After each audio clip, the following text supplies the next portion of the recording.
G'day, my name's Sharon McCaskey and I am a history storyteller. And one of the things that we talk about a lot is oral history. And oral history is the videotaking, the recording of people's stories. But we forget furniture also has a story as well. And I want to take you on a journey today to share with you some of the stories associated with our furniture. What I love is that my husband and I are literally looking at turning our house into a living museum. You're in a modern office right now, complete with 1970 Formica tables. Come on through. Straight away, what I'm going to take you into is the front door. This door right here is a situation where we purchased this door for $25 on Marketplace. I sit here and think constantly, what a great entrance statement. Don't know where it comes from, but all I can hear constantly is, shut the door, Sharon. Love it, love it. Come on through here. Straight away you've got, here is my grandfather's chair, my grandfather's chair. I remember when I actually got this chair and table set, and I'll show you a little further down the track, is that when it came, I was thinking to my husband, oh my God, it's so big, it's so big, it's so big. When it arrived, it was actually really small because I was seeing it out of a 7-year-old person's eyes. Now, here's some photos, and we're going to talk later on about some of the ways in which these photos can also be used to form an oral history. Wardrobe, beautiful wardrobe, lovely old dress. Come on through.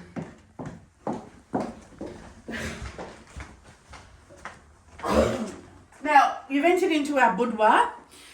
So what you've got here is Ron Freeling. This basically was a gift from his family to myself, and I tell you, it was one of my prized possessions, as well as this is from Deb Wall's family, and this belonged to her mother.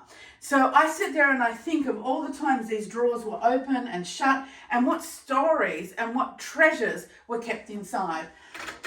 I'm not a knick-knack person. Lovely friend gave me this. Every time I open the drawer, it actually sits there and stares at me.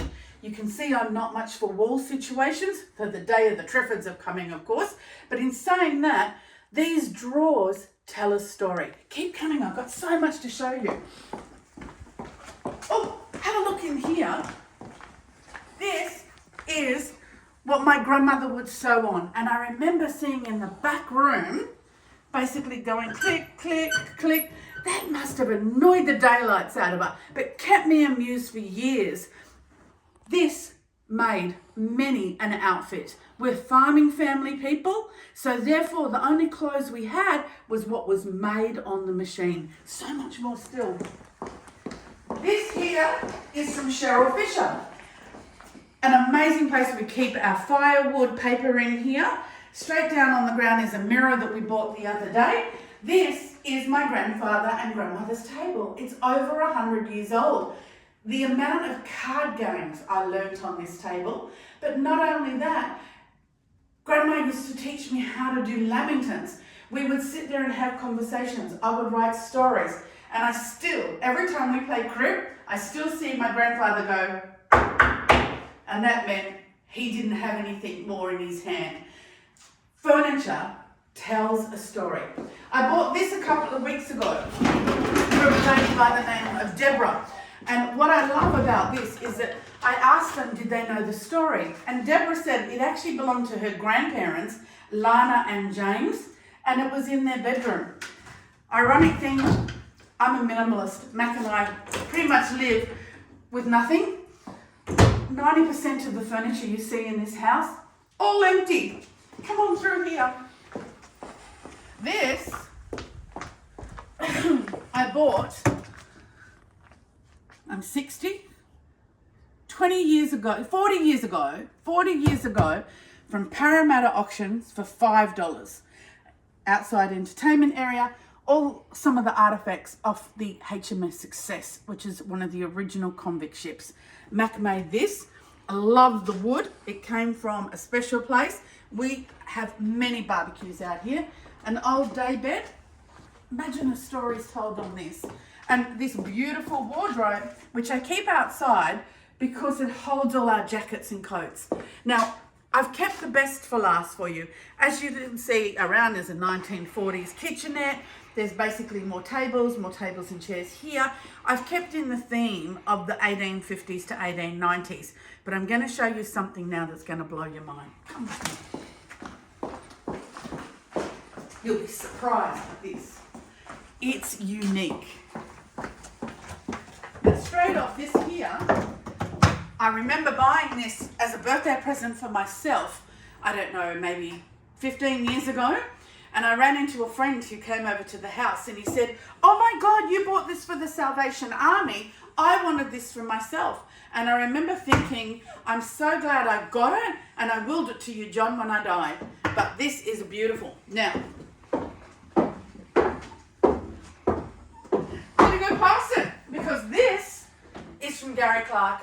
And every time I look at this, it turns into a situation where I feel it's like walking into the sheep, walking back out of the sheep. So you call them alleys, and then you go like click this way, and then that sheep sort of goes off to the paddock, and then you go click this way, and then that sheep doesn't. But these gates were used back and forth in the sheds, and that is where I remember them from. Jerilderie, New South Wales.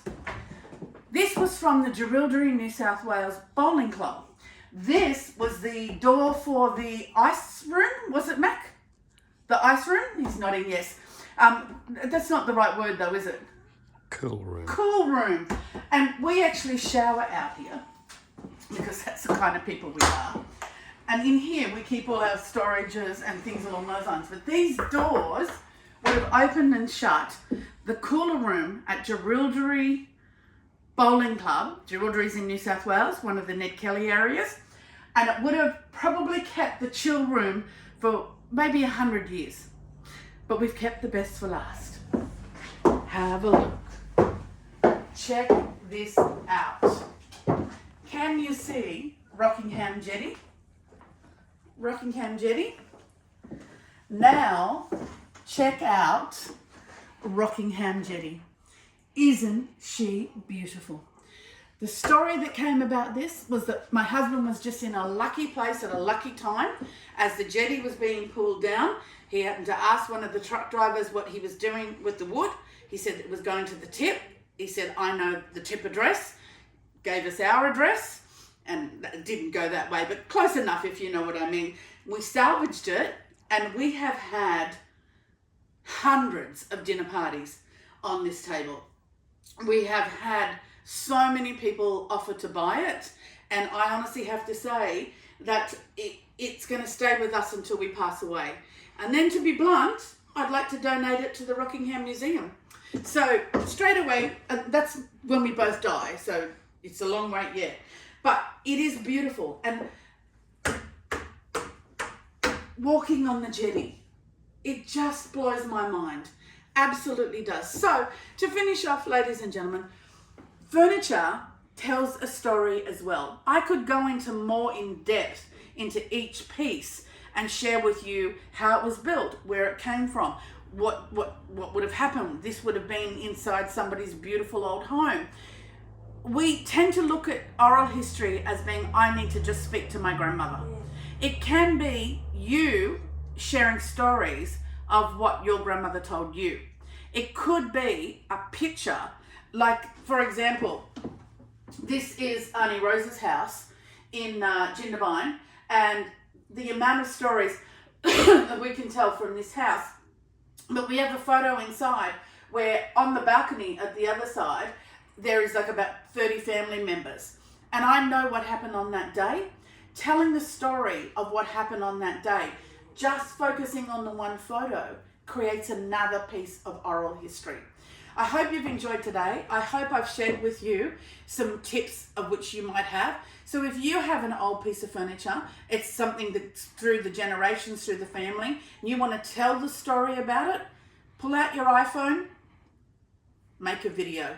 I'm Sharon McCaskey, Rockingham History Storyteller.